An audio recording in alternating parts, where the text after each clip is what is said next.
A pleasant day to you, Ma'am Sir. I'm Vicky L. Gortiza from Cadaclan, San Fernando City. I was born on August 4, 1986, and I'm 38 years old at this time.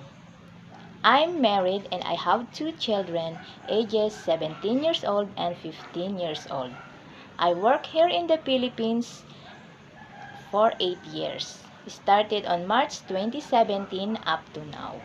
I serve one couple and two children, ages 4 years old and 1 years old.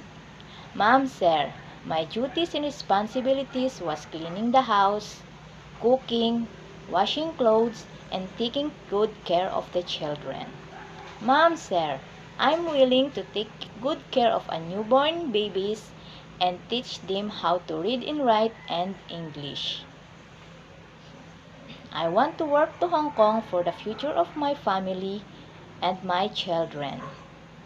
To my future employer, I promise that I will do my very best to do all my duties and responsibilities to you as my employer, as well as I promise to finish my contract to you.